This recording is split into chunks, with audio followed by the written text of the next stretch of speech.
മസ്തകത്തിന് പരിക്കേറ്റ ആനയെ മയക്കുപിടി വെക്കാനുള്ള ദൗത്യം നടക്കുന്നതിനാൽ നാളെ പ്ലാന്റേഷൻ പരിസരത്ത് അവധി കൊടുക്കുന്ന കാര്യം പരിഗണനയിൽ നിന്ന് വാഴച്ചാൽ DFO ലക്ഷ്മി. കുങ്കി ആനകൾ നിൽക്കുന്ന സ്ഥലത്താണ് പരിക്കേറ്റ കാട്ടാനയുള്ളത്. ആന ഇപ്പോൾ ആഹാരവും വെള്ളവും എടുക്കുന്നുണ്ടെന്നും DFO ലക്ഷ്മി മാതൃഭൂമി ന്യൂസിനോട് പറഞ്ഞു.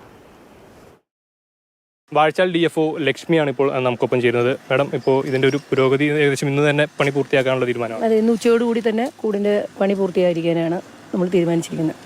ഇന്ന് യോഗം ചേരുന്നുണ്ട്. അതിന്റെ യോഗമല്ല, ഇന്ന് വൈകിട്ട് സെക്രട്ടറി ഡോക്ടറുടെ നേതൃത്വത്തിൽ നാളത്തെ പ്രൊസീജിയറിന്റെ കംപ്ലീറ്റ് ഒന്ന് സ്റ്റാഫിൻ്റെ അടുത്ത് ഒന്ന് അവർക്കൊക്കെ പറഞ്ഞു കൊടുക്കുന്ന ഒരു ഇതായിട്ടൊരു മീറ്റിങ്ങും മോക്ക് ഡ്രില്ല് പോലെ നമ്മൾ ചെയ്യാൻ ഉദ്ദേശിക്കുന്നുണ്ട്.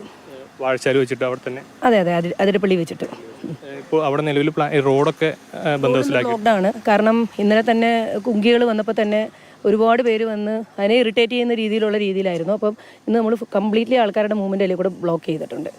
നാളെയും ഈ സെയിം ഇത് തന്നെ പ്ലാന്റേഷനിൽ പറ്റുവാണെങ്കിൽ അവർ അവധി കൊടുക്കത്തക്ക രീതിയിലുള്ളൊരു ഇതും കൂടാണ് ചെയ്യുന്നത്. ഒട്ടും മൂവ്മെൻ്റ് ഇല്ലാതെ രാവിലെ ആർക്കും ഒരു തടസ്സമില്ലാതെ ഓപ്പറേഷൻ നടത്താൻ വേണ്ടിയിട്ടാണ്. ആനയുടെ നിലവിലെ സ്ഥിതി എന്താണ്? അത് നമ്മൾക്കൊന്ന് കാണാനോ ദൃശ്യങ്ങളോ സ്പോട്ട് ചെയ്യാൻ പറ്റിയിട്ട് നമ്മളതിനെ ലൊക്കേറ്റ് ചെയ്തിട്ടുണ്ട്. നമ്മുടെ കുങ്കികൾ നിൽക്കുന്നതിൻ്റെ തൊട്ട് താഴത്തെ സൈഡിലായിട്ട് ലൊക്കേറ്റ് ചെയ്തിട്ടുണ്ട്. ആന ആ ഒരു ഏരിയ വിട്ട് പോകാതെ തന്നെ നിൽക്കുകയാണ്. ഭക്ഷണമൊക്കെ കഴിക്കുന്നുണ്ടോ? ഭക്ഷണം കഴിക്കുന്നുണ്ട്, വെള്ളം എടുക്കുന്നുണ്ട്, എല്ലാം ചെയ്യുന്നുണ്ട്.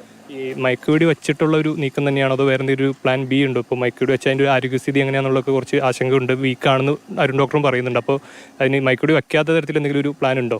മയക്കുവെടി വെക്കാതെ നമുക്ക് ആനയെ കൂട്ടിലാക്കാൻ പറ്റില്ല. അപ്പോൾ പിന്നെ എന്തായാലും മയക്കുവെടി വെക്കും, എന്നിട്ട് കുങ്കികളുടെ സഹായത്തോടെ ചെയ്യാൻ പറ്റുള്ളൂ. എല്ലാം വെല്ലുവിളി നിറഞ്ഞതാണ്, നമ്മൾ ആ റിസ്ക് ഏറ്റെടുത്തുകൊണ്ട് തന്നെ ചെയ്യുന്നു. ഏതായാലും ഇന്ന് വൈകിട്ട് ഒരു മോക്ക് ഡ്രില്ലുണ്ട്. ഈ നാളത്തെ പരിപാടികളുടെ ഒരു മോക്ക് ഡ്രില്ല് നടത്തും. അതിനുശേഷം നാളെ രാവിലെ തന്നെ ഇത്തരത്തിൽ ഈ ആനയെ പിടികൂടാനുള്ള ശ്രമമാണ് ഈ ദൗത്യ സംഘം നിറവേറ്റുന്നത്.